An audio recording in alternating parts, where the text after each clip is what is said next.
Olá, meu amigo, minha amiga, um feliz sábado, que Deus te abençoe muito neste dia. É um dia especial para Deus, um dia especial também para nós. E hoje eu quero convidar você a visitar uma igreja adventista do sétimo dia.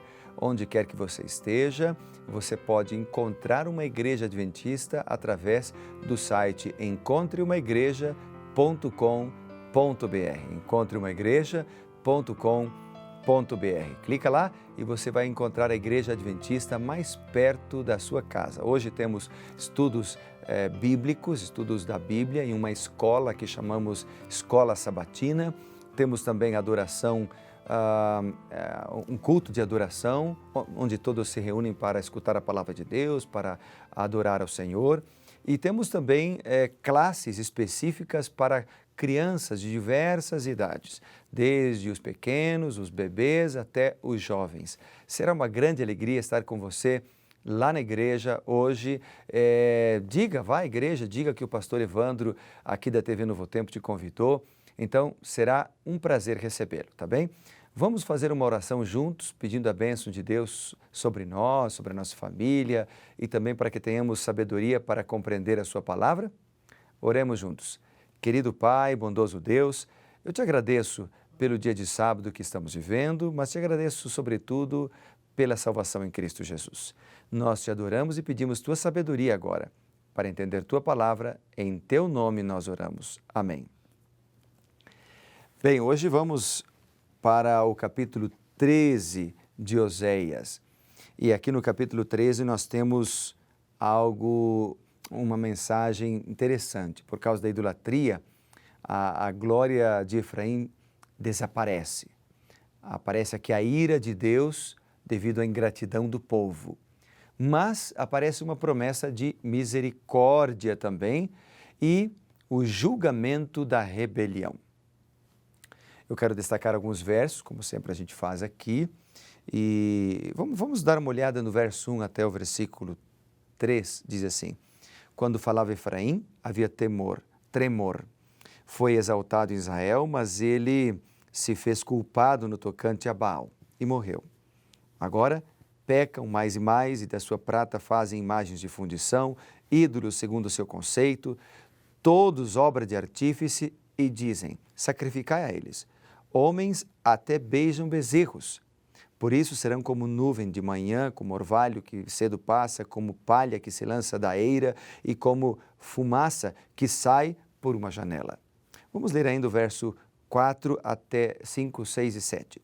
Diz o 4: Todavia eu sou o Senhor, teu Deus, desde a terra do Egito. Portanto não conhecerás outro Deus além de mim, porque não há Salvador senão eu. Eu te conheci no deserto, em terra muito seca. Quando tinha pasto, eles se fartaram, e uma vez fartos, ensoberbeceu-se-lhes o coração, e por isso esqueceram de mim. Verso 7, sou, pois, para eles como leão, como leopardo, espreito o caminho. Bem, aqui nós temos, então, várias lições espirituais que podemos aprender.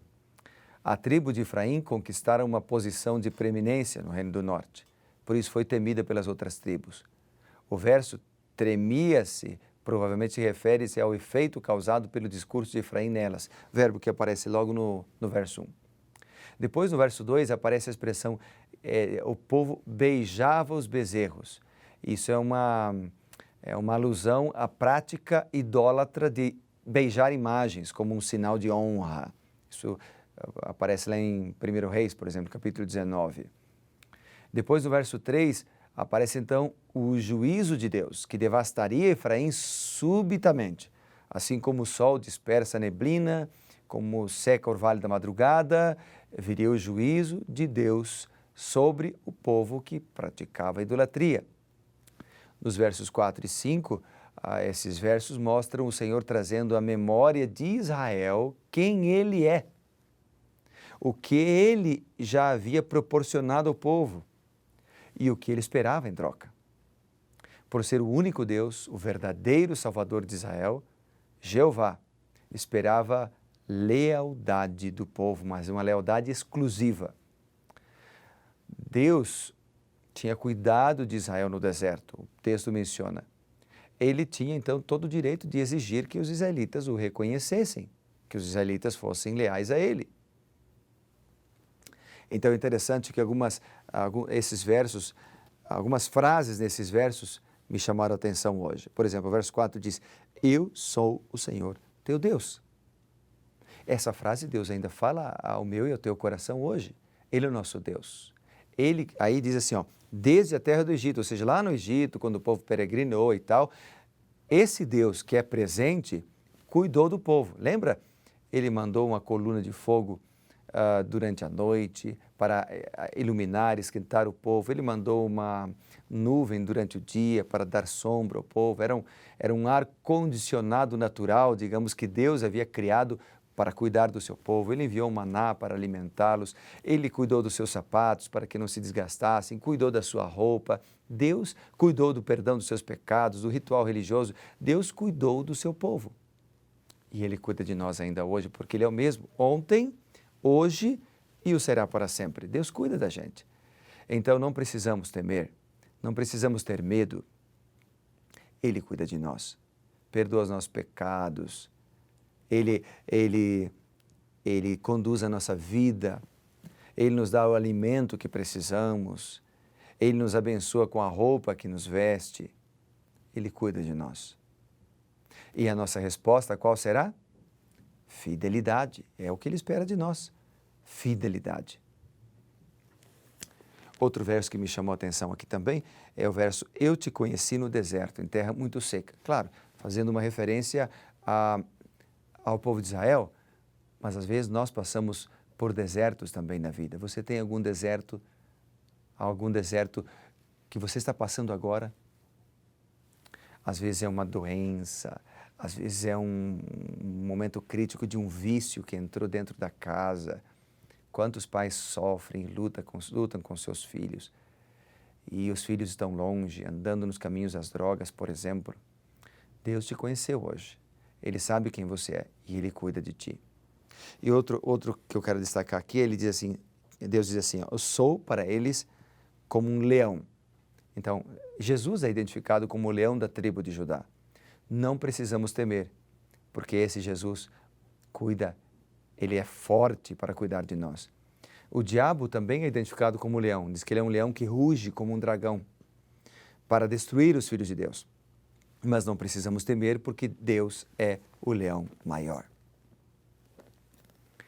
E os versículos 6 a 9 mostram então Deus suprindo as necessidades de Israel, abençoando o povo ricamente, como um pastor que leva seu rebanho aos pastos abundantes. Só que, em contraste, Israel se esquece de Deus.